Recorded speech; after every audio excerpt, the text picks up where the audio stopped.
రెండో విడత పంచాయతీ ఎన్నికల్లోనూ హస్తం హవా నడుస్తోంది. మెజారిటీ స్థానాల్లో కాంగ్రెస్ దూసుకుపోతోంది. ఇప్పటికే 1300 మార్క్ దాటేసింది అధికార పార్టీ. ఇక బీఆర్ఎస్ 500 మార్క్ క్రాస్ చేయగా బీజేపీ 150కి పైగా సర్పంచ్లు గెలుచుకుంది. కొన్ని చోట్ల ఎమ్మెల్యేలకు షాక్ తగిలింది. సొంత గ్రామాలను కూడా దక్కించుకోలేకపోయారు పలువురు ఎమ్మెల్యేలు. దేవరకద్ర ఎమ్మెల్యే సొంత గ్రామంలో కాంగ్రెస్ ఓటమి పాలైంది. మంత్రి దామోదర దత్తత గ్రామంలో కూడా చుక్కెదురైంది. జగిత్యాల జిల్లా రాయకల్లో మామపై కోడలు విజయం సాధించింది. మెదక్ జిల్లా రామాయంపేటలో కొడుకుపై తండ్రి గెలిచాడు. ఇలా పలు జిల్లాల్లో కొన్ని ఆసక్తికరమైనటువంటి పరిణామాలు కూడా చోటు చేసుకున్నాయి.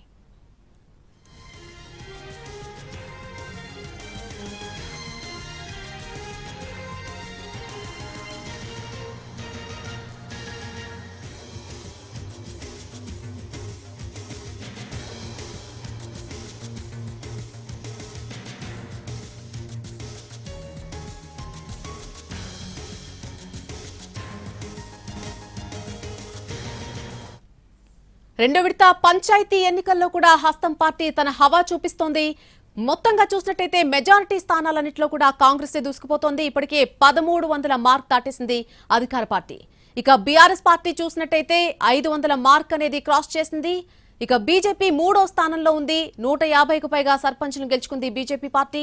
కొన్ని చోట్ల ఎమ్మెల్యేలకు గట్టి షాక్ తగిలిందని చెప్పుకోవాలి. ఫలితాలతో సొంత గ్రామాలను కూడా కొంతమంది ఎమ్మెల్యేలు దక్కించుకోలేకపోయినటువంటి పరిస్థితి కనిపిస్తోంది.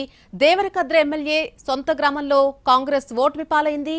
అలాగే మంత్రి దామోదర దత్తత గ్రామంలో కూడా ఈ పార్టీకి చుక్కెదురైందని చెప్పుకోవాలి. జగిత్యాల జిల్లా రాయకల్లో కూడా మామపై ఒక కోడలు విజయం సాధించింది. మెదక్ జిల్లా రామాయంపేటలో చూసినట్టయితే కొడుకుపై తండ్రి గెలిచాడు. ఇలా చాలా రకాల ఆసక్తికరమైనటువంటి పరిణామాలు కొన్ని జిల్లాల్లో చోటు చేసుకుంటూ ఉన్నాయి.